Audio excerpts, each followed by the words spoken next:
we can start the debate calling upon Prime Minister Herero.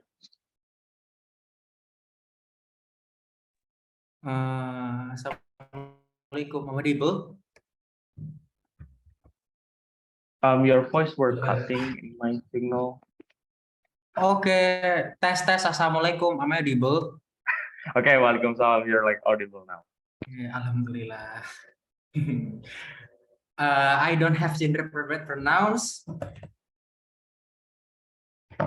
If you want to POI, I only accept POI from Justin.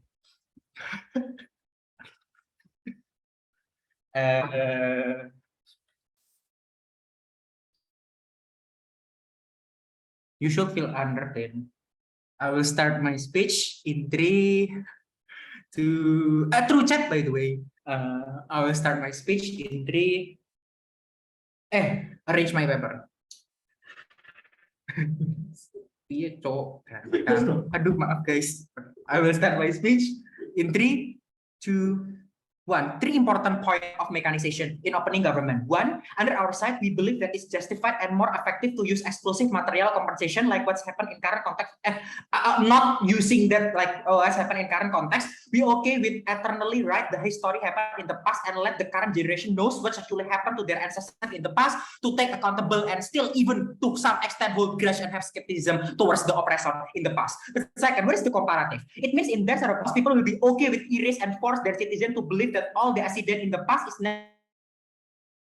some country did should be forgotten and they need to let it go. If I can prove in the principle or even the practical, it makes the condition of the victim and even country internationally will be bad. We take this debate. But lastly, I think opposition need to be bold in their stance in this debate. They can say that the erasure of the history only in a small area or only in a small story, for example, they need to engage in the scenario where literally all the oppression and all the event of all the things that colonizer do is forgotten. You prohibit your next generation to talk about this, for example, because the sins as like breach the agreement, for example, or something that is so immoral to talking back about something that already happened in the past, for example. There is immoral to hold accountable their next generation that don't know anything about it in your side of the house and why this is okay in their side. 2 arguments in my speech. 1, why this is bad in principle, but second, why in practical this is worsening the condition of current international world. Move to my first argument. What is the why this is principally unjust? What is the context that I want to establish? I think the first thing to note in this debate is to actually contextualize who is the one that gonna do this deal and accept or reject the offer in the very first place. OG argue most likely we're talking about elites or politicians with high position in that country that leads the post-colonial country, or the leader that leads liberation movement effort in that country such as Sukarno and their minions, or Slobodan Milosevic in Yugoslavia, for example. This is really bad because of 4 reasons. 1, they are the one that most of the time have close proximity or even benefited by the colonizer. For example, governors in Indonesia that corrupt the money from Anyer Panarukan project. So most likely they already have bias towards the offer that the colonizer have, exactly because in the very first place, they are profit oriented and money oriented. They always selfish and always have self-interest to be fulfilled, for example. So most of the time, they only consider the most pragmatic benefit that country or even themselves can get. But second, in early independence, the democratic decision of the country most of the time lacks of representation, especially when the leaders and political party have cult of personality that only exists one big traditional political party, like what happened in developing democracy, for example. So most of the time, this decision of want to accept this deal is not valid because only cater towards certain elites that never face the struggle and harm of the oppression,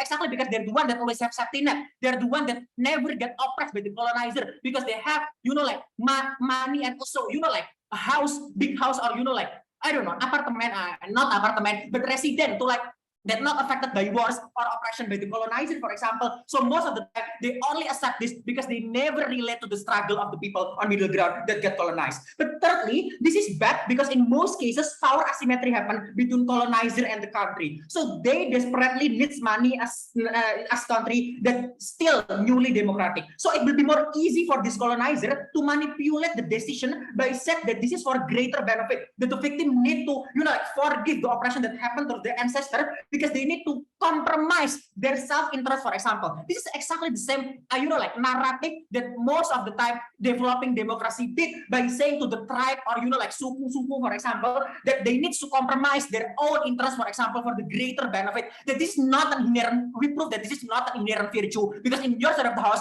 you will, like delegitimize the grievances of these people, especially when you've never been in their shoes. But lastly, even if, let's be charitable to opposition, that like politician is not that evil, for example, or like the colonizing is not that bad. This is still bad because the existence of history is really important. Because the world that opposition need to defend is the world when the history of oppression, of colonizer is never exists. Why this is bad? One, this is prevent the normalization of bad, dirty, and harmful politics in opening government. Because if this becomes not in your side of the house, to forget something as long as pragmatic competition exists, after democratic establishment, less likely for check and balance to the new democratic government. So most likely in your side of the house, the new government democratic will be the same autocratic and oppressive regime that most likely also happened during colonizer era. This is what exactly happened in the Suharto era, when all of their bad deeds and bad action become erased because they use excuse that this is something that their next generation didn't do, for example, or they already give a lot of compensation to their victim, for example. So in just of the house, the new democratic establishment will become the new autocratic regime. But two, this is important to have sense of identity and common enemy, for example, like Balkan towards Ottoman Empire in the past, because they most likely heterogeneous in the past and really diverse. So they need sense of relatability to understand each other. And the only identity that they can unite together is because of the fact that they have common enemies, such as colonizer in the past, for example, that they need to engage each other, for example. So under our side of the house, this is really important to unite in the future. But okay, Justin.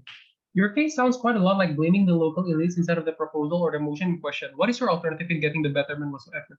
Okay, this is something that we will engage even though you have less money, for example. This argument before that is really important, because note that even like the best scenario of opposition, you have all the money, you have all the capability to do reconstruction and development, but you can't unite and the embodiment of government become autocratic. Your money also not gonna manifest in productive way, because deadlock keep happening in discussion. The problem keep happening in the discussion. Making policy in post-colonialism era become hard because like people always become selfish to their own identity because they can unite, for example. This is really problematic because making policy to maintain stability in the post-colonialism era is time sensitive. Not to mention that this is also trigger civil war because social jealousy, because people don't want to unite together, for example. But second, why this is bad practically in current context? If opposition bench want to talking about, we need money to develop, for example, the comparative is not, we don't have money at all in government side and you become super rich in opposition. You still have, like agrarian culture like Indonesia to develop, for example. You have comparative advantages as a developing nation to attract more investor, for example, because you have considerably cheaper labor, for example. You have a lot of resources to exploit, for example. But the problem with opposition side, move my second argument, when the history become really blurry because you erase it, it becomes really easy for the developed nation to manipulate the narrative of the country. For example, by saying that developed nation is savior, for example, they always have good intention, for example. That is why in status quo, with savior narrative easily exists and easily manipulate people in developing nation, exactly because they never know the real, like intention and the real history of their ancestors that get oppressed by developing nation, for example, developed nation, for example. That is why even if colonialism and in your side of the house, neo-colonialism still exists because these people never actually know the real condition. At least even though the progress is slow, this is safer as a state, proud to win this debate.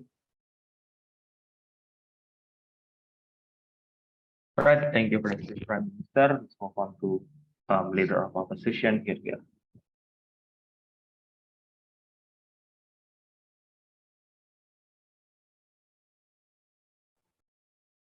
Hi, am I audible? Yes, you're audible. Okay. POI, please do so through chats.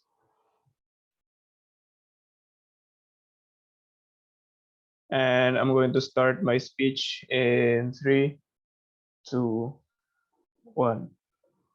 Panel, what we want you to understand is that from opening government, it hasn't been exactly clear how are they going to create a better world or a better system, not only for the country who has been colonized, but also to the generations or ancestors of the victims of such atrocities or colonization. They throw away a lot of principled arguments about how this is going to create a better country, how this is going to limit oppression by white nations through white savior idea, for example. But we argued that at the end of the day, in cases of atrocities like this, it is important that there is also a material reparation, ladies and gentlemen.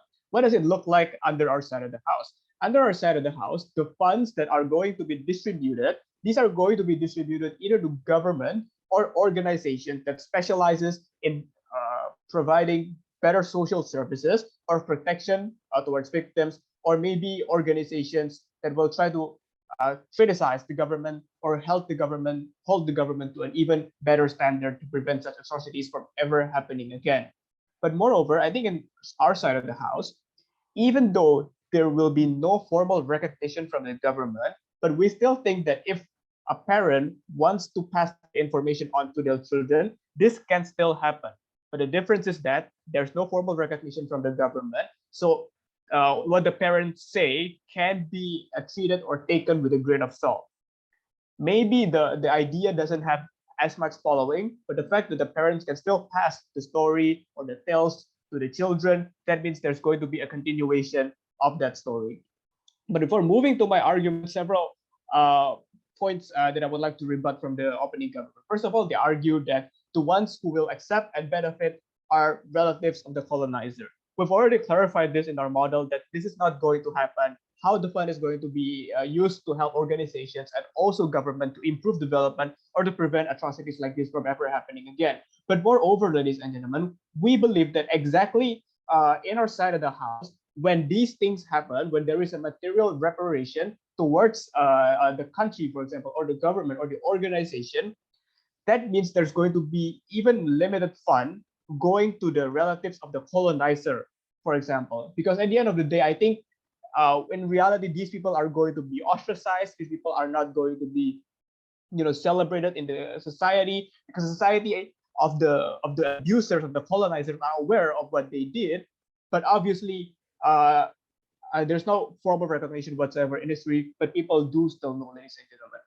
But second, I think what I'd like to point out is that they say that it exists the form of normalization, for forgetting past atrocities.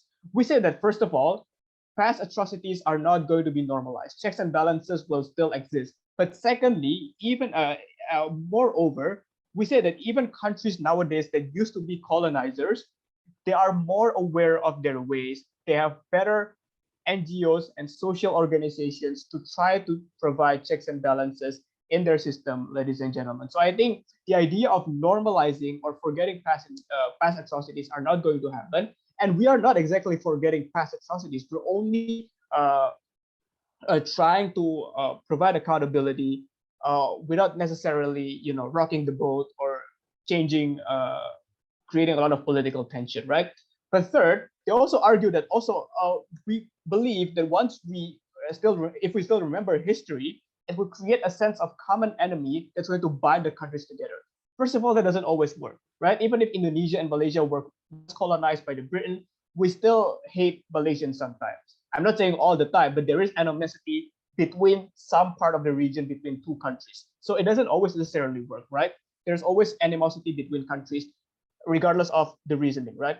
But second, even if there's a sense of common enemy, why would we want to live in a world or in a generation where one generation hates one generation in a country, hates another generation in another country because of what their ancestors did, only creating tension and animosity that's useless, ladies and gentlemen. We don't want to live in this kind of world, right? Two arguments in my speech. First of all, why this is principally justified. We think the idea of exclusive material reparation is justified because it gives a way for countries to remain accountable, but without necessarily accepting blame. How is this important? The idea of accepting blame is important because the country and the current administration or the current generation is not exactly complicit in the past atrocities committed by the past regimes or past administrations. They are not exactly culpable. So the idea of them apologizing for something that they didn't do, an analogy would be you apologizing for something that your father did, for example, that doesn't really stand. And this is especially true in the cases of countries where once a country is apologizing based on pressures from another country, I think that's going to make the country look really bad, fuel nationalistic sentiment in the country, and create even more instability and political tension, not only internally, but also in the geopolitical region of the area. So the idea of not apologizing becomes important and crucial in this debate. But we admit that countries sometimes they benefit from past atrocities. They benefit from, for example, the idea of Jugun Ianfu, for example, in Japan. Maybe the soldiers receive relief from these services so that they might fight better and colonize more, for example. I don't know the direct causation, but there is obviously some form of contribution that the current generation feels from past atrocities. In a way, that's how we are able to create accountability in the current generation, but without necessarily accepting blame. Because we realize that the most important thing in cases like this is that there is a recognition of victims' suffering. How do we best recognize that suffering? By keeping that in history books, or by acknowledging that, yes, we made you suffer, we deprived you of your economic capacity, of your rights, and we're going to pay you accordingly, and we're going to make sure that at the end of the day, we're going to put this behind, that the current administration and the current generation can move hand in hand towards a better future. That's why we think it's principally justified for countries to accept this, because at the end of the day, that's how you accept accountability. That's how you recognize suffering without necessarily accepting blame or apologizing. But second, we think practically it's going to create heal past wounds for the victims, because we will be giving direct compensation in cases where the ancestors or the next generations are still alive. And we say this is going to provide better funds for development as well, to prevent further atrocities, or even use the fund to better improve the country so that the country is less reliant towards foreign powers. For those reasons, vote opening opposition. Thank you. All right, thank you, LO. Now let's go 1 ppm. Yet.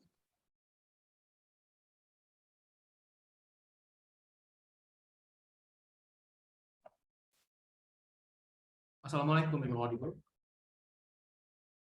Welcome, salam, yes, you're audible. Alhamdulillah. I'm gonna start my speech in 3. Oh, maaf, POI by chat. I prioritize closing. I'm gonna start my speech in 3, 2, 1.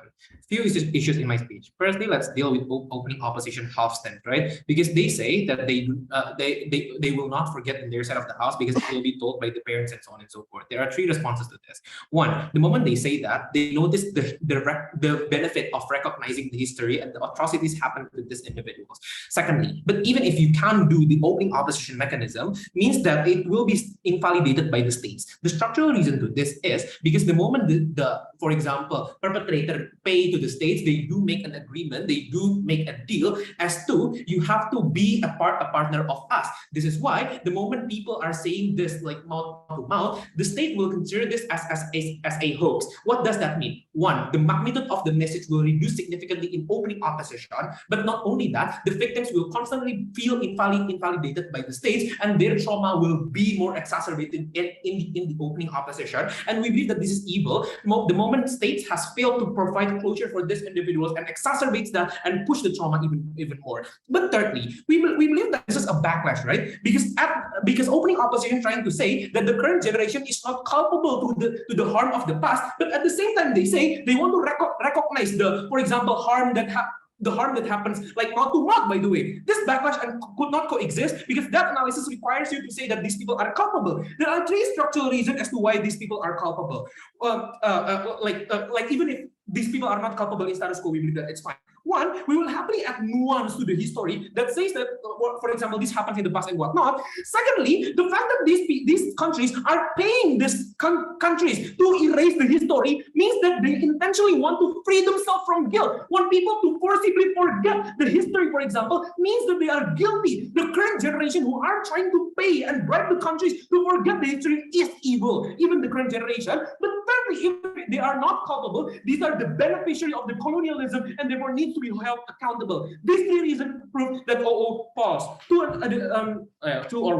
additional issue. One, why this is harmful for the states. One, let's talk about money, right? We told you two things as to why money is not the most important thing in the debate. One, we told you that alternative mechanism to get money exists. We are talking about developing or tropical states in which have the competitive advantage over the other states. How does this look like? It looks like crops that only grow in a certain country, or mining industries such as nickel that only exists in Indonesia, or cheaper labor as a competitive advantage to the other countries, meaning that money can be attained in a lot of different ways. But secondly, asking justice with ICC, ICJ, or guilt-tripping the states into giving compensation with no strings attached is possible and better in our house. We can demand things like punishment from incapacitation until the financial punishment to the fullest extent. The moment they are still guilty, the moment we are still putting this in the history, what is the comparative in opposition side of the house? Read the context line. These people only get 367 million. That is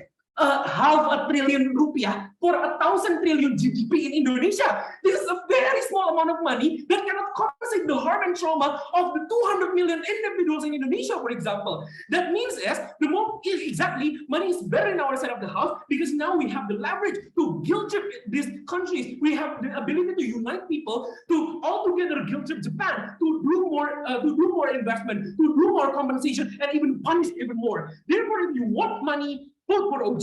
So money done. But secondly, let's talk about common enemy, right? Later, Justin. Opening opposition, trying to say that this common enemy narrative does not work because we still hate Malaysia. One, this is an example-based analysis, but two, we believe that this exacerbates even worse in opening opposition, right? Because we analyze to you the context of the early independence country, right? We are talking about countries who are very heterogeneous. For example, in Indonesia, you don't necessarily have a unifying factor because people who live in Sulawesi, in Jawa, have very different culture and values, for example, and the only way to unite is to have common enemy to begin with. That is using the trauma and things that you learn in the history. We believe that this is important, and this is important to reduce the amount of conflict. But even if you do get the money from Japan, that is only $500 billion rupiah, by the way. This is a very small amount of money. The money that you need to spend to unify, to give a propaganda without common enemy, or putting the civil war in Indonesia or Balkanian states is going to be more expensive. This is why this is a good investment, even if you are talking practically about money. But before going further to my other issues here. Who's the vulnerable actor in OG? Sorry? Who's the vulnerable actor in OG? One victim to developing, regardless of who is that. We prove you the benefit. We told you about money and development. We told you also about the victims and women. We don't see why this is problematic. We also told you about the principles. So why not? But thirdly, we also talk about the white savior narrative, right? We already analyzed to you the context of neo-colonialism. Maybe it is not in a form of past colonialism, but it is in a form of unjust investment and so on and so forth, just like what they did in Indonesia, for example. But the problem is, without the history, the ability for people to check and balance will be reduced because they can play the narrative that, in your lower state, I give you a lot of money. I never did something bad in the past, and therefore people do not have a certain check and balance or critical or due to the lack of precedence, for example. Therefore, the ability of being exploitative happens in both sides of the house, but the ability to check and balance only exists in our side of the house the moment you have a practical history of the atrocities, for example. But do not forget the principle, right? Even if you consider the practical as a gridlock, we told you the analysis as to the one who decide are elites who oftentimes do have proximity to the colonial, but not only that, do not understand the vulnerability of the victims, for example. Or we analyze to you the power asymmetry between the colonial and you. Oftentimes there is also a power asymmetry to the elites. The elites will force you, and they can control the media, by the way, to say that, this is beneficial for the state, therefore gaslighting the victims into just complying to the standards. Therefore, the policy that they make, irrespective of the benefit, do not represent the concern of the vulnerable individuals, if that's what Justin asked you. But additionally and lastly, we told you the importance of history. History is important because, one, we now know who are the past beneficiary, and therefore we can scrutinize them better. But also we understand the precedents of, like, for example, the emerging evil, and we cannot erase the small details, because the small details are the signs of, like, where did this exploitation start, and therefore we can prevent that from the early symptoms. We are very proud to win this debate. Right, thank you, opening government, for the speech. Now, to close up the opening debate, call upon the LO. Get here.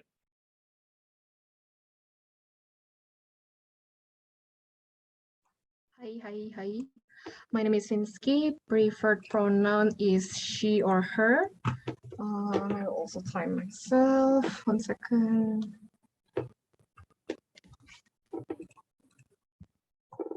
Okay, I'm gonna start in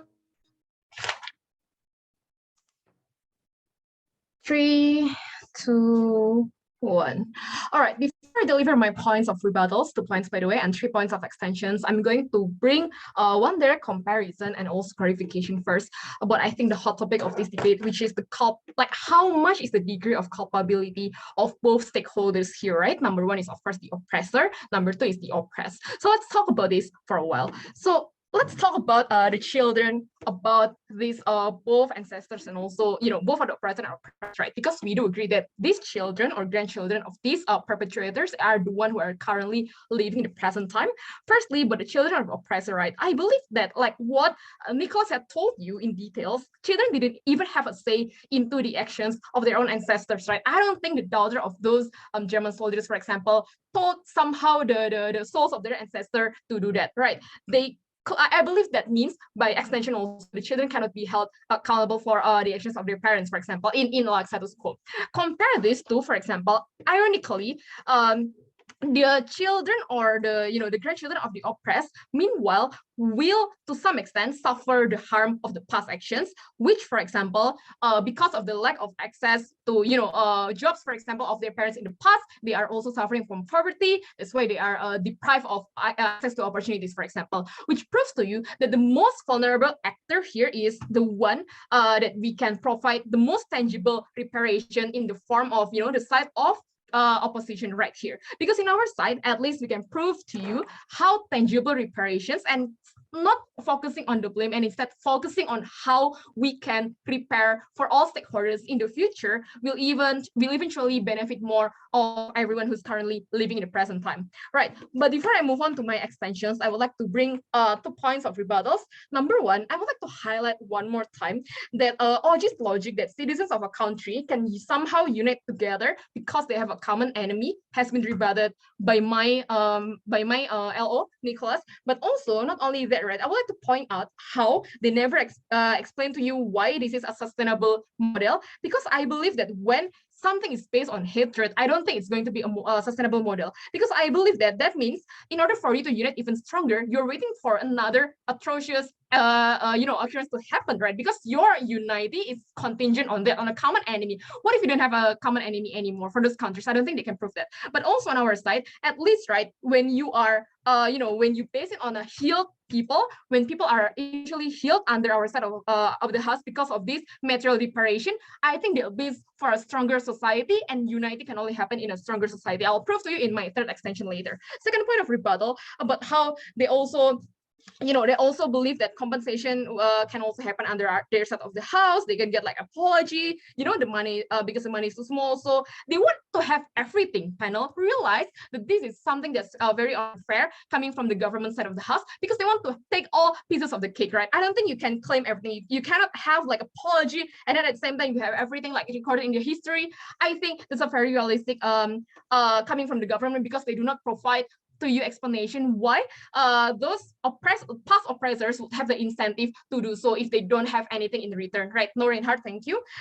So now moving on, I will talk about 3 points of my extension. Number one, why we believe that this capital compensation is justified to repair the lives of the current people in society. Second of all, why the future atrocities prevention can still happen under our rule, even with the existence of partial or full erasures. Therefore, why giving a channel to a clean state is important and justified also. First point, no, OG, thank you. First point, I would like to talk about how capital compensation itself is justified. Realize that to prevent the same atrocities to happen again in the future, in our side of the house, at least it's more effective to heal the wounds of the people, because major compensation is more effective to do this.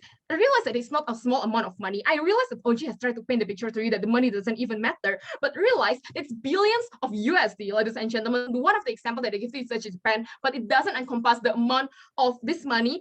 Not to mention that this amount of money is going to be used for developing countries who are on average poor, right? So this translates to what? This translates to, for example, funding NGOs, like what Nicholas has told you, right? Which means, for example, free counseling for sexual abuse victims. I think this is far more tangible than recognizing that you are a victim in textbooks or histories. They never prove to you why associating themselves with a victim label will somehow translate to them being more confident to pursue their future and repair their destiny, right? Second of all, I would also like to talk about how the future atrocities prevention will still happen under our side of the house, because like what Nicholas has told you also, by funding NGOs related to my first extension earlier, instead of, for example, having a closed country policy, they even wanted to propose to you a counter mechanism, which is, Indonesia will go back to like agrarian era where you can just like not rely to anyone else.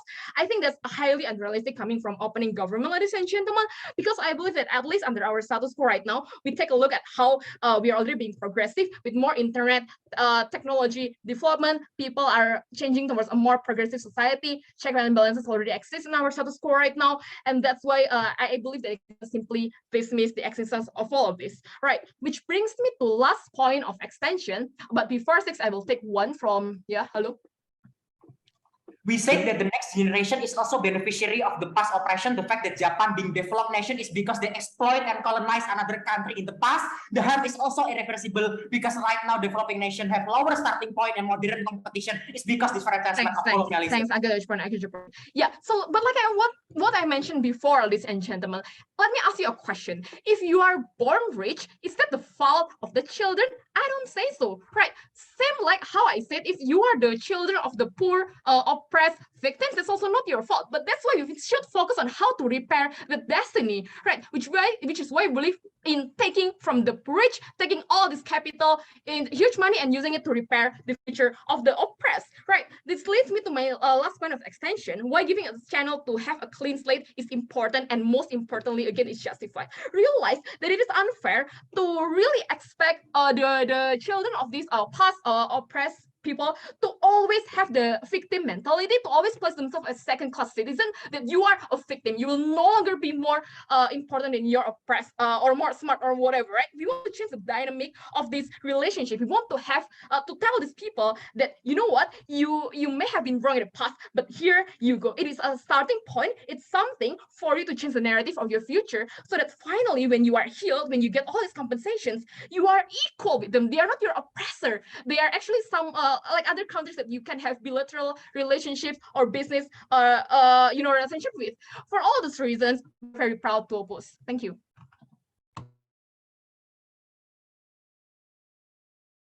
Okay, thank you, DLO, for that speech. Wait.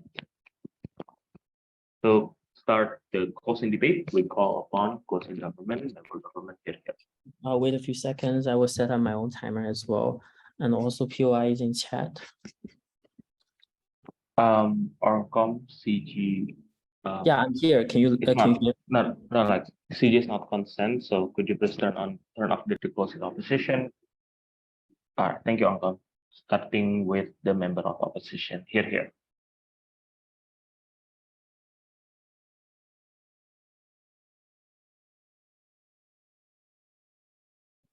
Hi, can I be heard?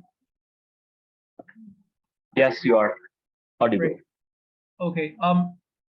POI through chat, taking one from Tere only. Okay. Yeah, you know what? But like, if OG doesn't have any POI, CG, go ahead. Okay. Not sure if I should give a trigger warning for the speech. I'm pretty sure like this contains nothing offensive. It's just talking about past harms, colonialism, whatsoever. Like I'm sorry if it might offend anyone in the process.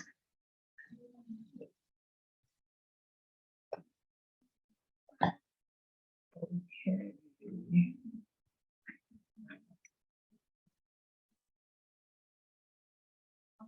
Always sound comparative, and CG is sniping OG by saying that they don't want to rely on developed countries. CO will argue about agency and why this gives an extra option for advocacy, and this will be winning even against OG. 3 extensions I'm going to get from CEO. One, I'm going to talk about a couple of framing, proving like the majority of the debate has been on comparative. Secondly, I'm going to talk about agency and choice. Lastly, I'm going to talk about why this is like the most justified metric, even if you want to drag the debate in that direction.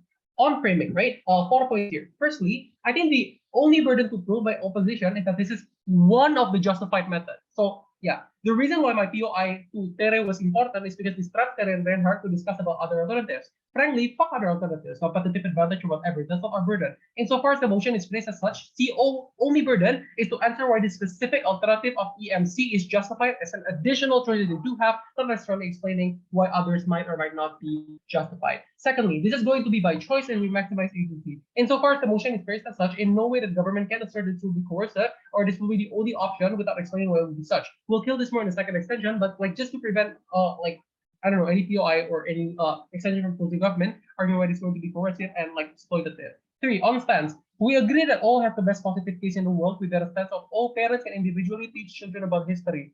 But CO will be more charitable to Gov as to why even if we won't teach children at all, insofar as the next generation of Jews will probably not know anything about Holocaust, it's still justified and even more justified under including opposition. Lastly, I don't believe I have to clarify this, but in like any reparative action, it's quite a fiat and a reasonable derivation of the motion for CO to posit that it's going to be a one-time thing. This picks up all the parts of dependency in CG, but also CG didn't engage at all to the history part of the motion, so it was relatively unclear, like as if they argue that, oh, you're going to get some sort of development aid. It was unclear then, like, what's their relevance in this motion. First, substantive extension, agency and choice. This is the reason why my second POI to Reinhardt was super important.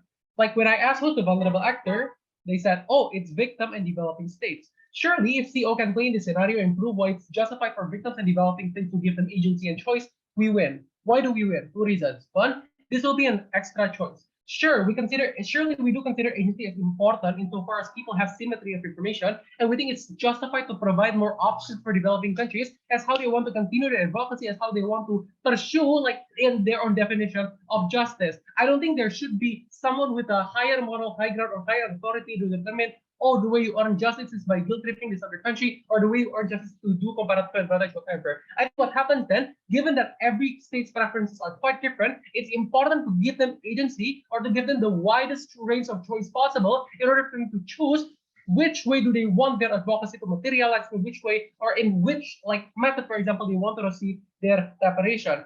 If the history is such a large portion of how their identity, surely they also can negotiate the amount of money, right? And insofar as removing accountability and releasing guilt is super important to pass aggressors, like what both governments argue, then surely they will also want to negotiate to give even higher money. So what the first layer does this is really important because we prove to you that not only it's not going to be coercive, we prove that it's one of the additional options that we give a particular choice for these vulnerable actors that OG themselves consider to have more options, to have more output, for example, in how they want to conduct their advocacy. If their end goal is money, sure, you can take this. If their end goal is not something other than money, then sure, you can also take that. We're not banning that. We're not saying that that's not justified. We're only saying that if your end goal is particularly money from the developed states or for your past aggressors, that's still completely justified. I know in order for this argument to run, we need to previously respond to OG explanation of elite. Let's murder this argument by 2 reasons. A, I just need to point out that it's a very worst case scenario, right? I think in the vast majority of instances, the colonial powers and elites are already kicked out from office during the revolution. I think exactly the examples of Suharto, even Sri Lankan and Namibian government, for example, have already been kicked out of office, who were, like really coercive towards their people, like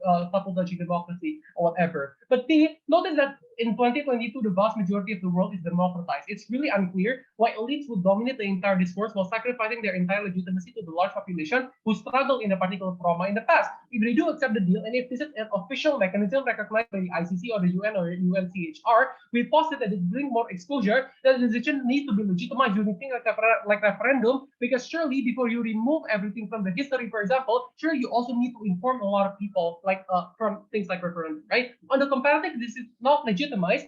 If it's true that the past aggressors would still want to remove history, then the money can just go to elites because no exposure information exists under GOS, so the comparative is worse. Lastly, on this point, right, why is it justified? This can be an exit mechanism in cases of urgency. If it's true that GOS said that, oh, the money will be very low, we argue that insofar it's taken as an exit mechanism to fulfill urgent needs, it's still justified. On the comparative, it's unclear how you get any money for urgent needs in GOS. This escapes the debate on whether the money is going to be big or small. CO posits that it's always justified to provide an escape mechanism, right? If they truly need, for example, money to kickstart their education or it's a technological transfer or whatever, we posit that it should be justified and under no way it should be deemed as unjustified. So what does this argument prove? Right? This argument is winning because we play under the metric of vulnerable actor that OG themselves conceded. We told you why this is agency, we told you why this is choice for them to access their own preference in order for them to get a dignified reparation. There you go ahead. Where is your promise to frame this as long diagonal debate, PHP? Okay, yeah, sure. Like, I don't really get why that is like relevant, but okay. The last thing I want to talk about is why this is like the most justified metric. Even if this was the burden, even if the burden for us is not only to prove why it's justified, but the most justified, CO will still win. Firstly, I want to point out that in no way are sharing trauma and continuing bad stuff to the next generation justified. This means that you're subjecting the future girl to read about Jugun Ianfu and how their ancestors are treated as sex slaves, for example, by the Japanese military. This means that you're subjecting the future Jew generation, for example, to read about the the abolishment of their entire generation during the Holocaust, right? This gives unacceptable levels of trauma, unacceptable levels of nightmare that haunts these individuals during their sleep. But lastly, guilt tripping is also unjust. What happens is that you're using the future generation here as a battering ram to make any tangible chances at all. Philosophically and principally, this doesn't really make sense because it's funny, yeah.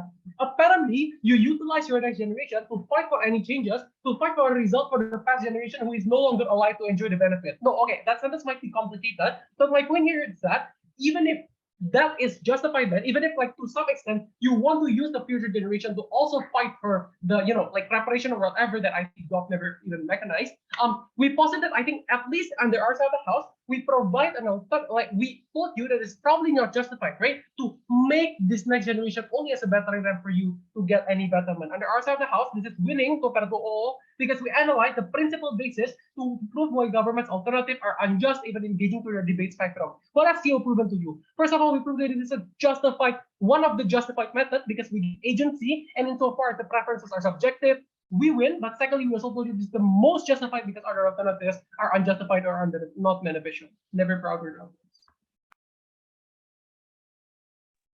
Okay, thank you for that speech, member of opposition.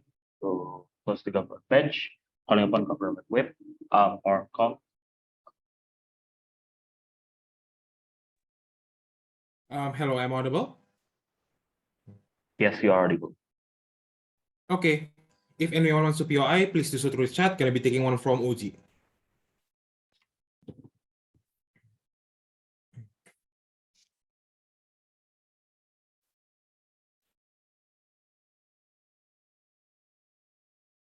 All right. I'm gonna begin my speech in 3, 2, 1. Two issues from me. Firstly, I'm going to talk about the justification about whether or not this is the choice of the people and whether or not this is a justified policy to partake in. Secondly, I'm going to talk to you about the more practical side of the debate, talking about the money, if it's big or not, whether or not this is going to create independence, rebutting CG and the like, right? But before that, I'm just going to firstly always order this debate because they simply did not know what they're trying to do. Their LO tried to tell you about how we also want mouth to mouth, for example, but their DLO also tried to tell you that we don't want, that's an unfair burden if you try to do two things at once, for example. So we know it's not really clear there, what their identity actually is. We feel a lot of their mechanism there, and there's also a lack of mechanism, even though the groundwork is already there. But CG is already also out because we think that CG doesn't necessarily told you the justification is the bit. Basically, they told you about how independence is bad, but it's also like a bit of knifing towards their OG, because OG also told you about how they also want reparation to buy these like developed countries, for example, because they also want to guilt them by ICJ or ICC, for example. So in that regard, we also don't know what CG actually wants and whether or they want to split from the OG or whether or not. Right? But I'm also going to rebut that in my second issue. But so first issue, right? Whether or not it's justified. First, let's talk about the politician, right? Because we told you an important characterization here that OO never told you, right? Basically, the people in the status quo right now, the nationalist agenda, etc., is more likely to happen to begin with. CG tried to tell you about how it's not likely, etc., but they never really responded to justice argumentation in regard as to why this is most likely going to be the case. We told you that number one, most likely this is going to be most likely the people that are in parliament right now is most likely people that are actually from the national identity itself. They're not white people, for example, that actually operate hand in hand with the past colonizer, for example, because most likely there's lustrification process after there is revolution, right? There's to say the people in the past are sick and tired of white people running their parliament, and they want to replace them with the actual nationalized and pre-booming, for example, and that's why they put these people in the position of power, and that's most likely what happens because they're sick and tired of colonization. Secondly, though, if this is true, then their benefit also does not stand, because insofar as it's true that the people in power right now is still the white people, for example, most likely they're still going to work hand in hand to oppress the people on the ground, for example, by also working with the colonizing power of the past. So they also exploit the people, for example. They also take the ways of the people to actually fill in their own pockets and etc. So that most likely means that the debate is going to be having no data whatsoever, because these people are also going to be oppressed, right? So the most likely framework that we need to debate upon is where these people are not necessarily that anti like pre-booming, for example, and not necessarily like pro-colonizer, right? So in that regard, why is our case important, right? Because we actually told you why most likely this creates agency. Because insofar that it's true that it's not all white people ruling the parliament, then this is where the choice to actually gain this reparation and to actually gain this particular money is a choice in and of itself. Why? Because notice, ladies and gentlemen, basically like to engage with OG, I think that most people on the ground right now have an interest to accept the reparation rather than not. Why? Because number one, most likely these events are likely hundreds of years in the past, ladies and gentlemen, right? That is to say that these people that are currently living in the status quo only like remember these things through the stories that is given by their grandfather or grandmother, for example, but they do not have any attachment to this particular individual because they do not know what these people go through, for example, because it's literally 200 years in the past. But what they do know, for example, in the status quo is the fact that they're literally starving because there's no infrastructure in their country. So most likely their interest and their choice regarding this is for you to actually get out of the economic desperation that you have right now, rather than to fulfill the non-existent promise to your ancestor, for example, is right. Secondly, though, most likely then, even if this choice is like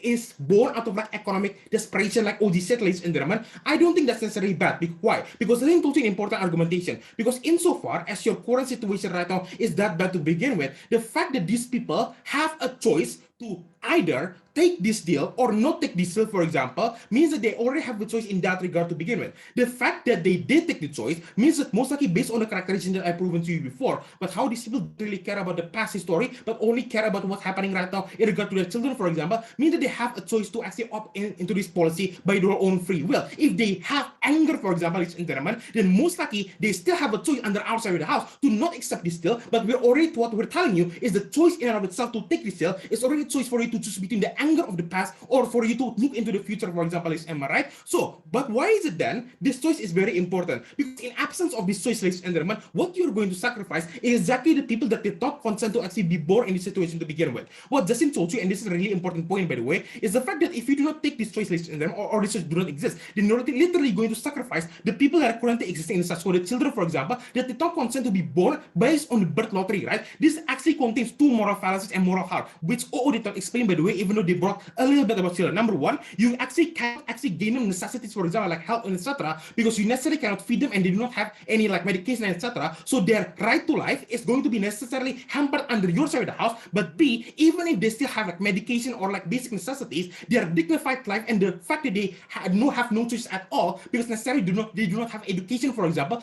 and means that they do not have any access to like the fundamental necessity to dream, for example, or to like gain a better life other than the past life of their parents France, for example. So you necessarily limit the choice of the people that did not consent to be born in this position to begin with, and that's necessarily a moral harm in them, right? Rather than you focusing on the past trauma, etc., that did not impact these people directly, right? So in that regard, that's why in principle it's justified because it's also a choice, but more likely this choice also allows for individuals in the status quo to get out of the current situation and actually lead a more dignified life. Secondly, though, I'm going to talk about the separation and about how this actually creates betterment for these people. The practicality I'm going to engage with opening and closing government. But before that, yes, Uzi. Judge, irrespective of the practical, the decision-making method of this mechanism is particularly unjustified, which makes the choice and contempt that closing opposition wants to bring invalid.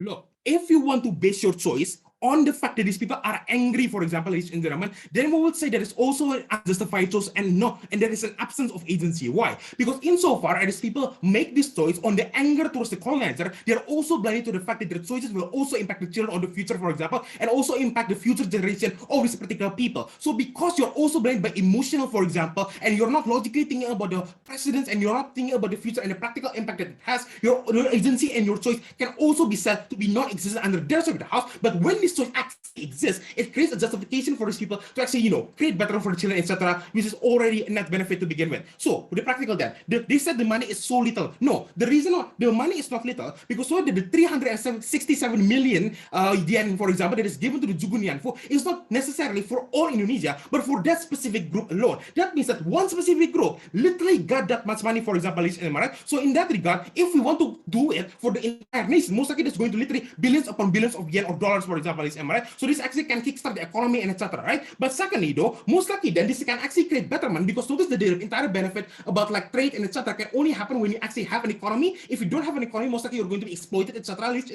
But thirdly, even if you get little money, the trade that you have with this developing nation already gives you a valuable trade, for example, because if you do not have a trade power to trade your grain or whatever, you're also not going to have anything. But it's the prerequisite for that is for you to actually have this pretty connection to begin with and not be blocked by historical anger towards this nation and create a better connection that way. So even in that regard, we win in practical, but we also win on principle, and that's why he always is debate. Thank you very much. All right, thank you for that speech that closed this debate. Making sure round 3 is not silent, right? I assume it's not, so everyone could. Oh, okay, cool. So everyone could wait here. Mungkin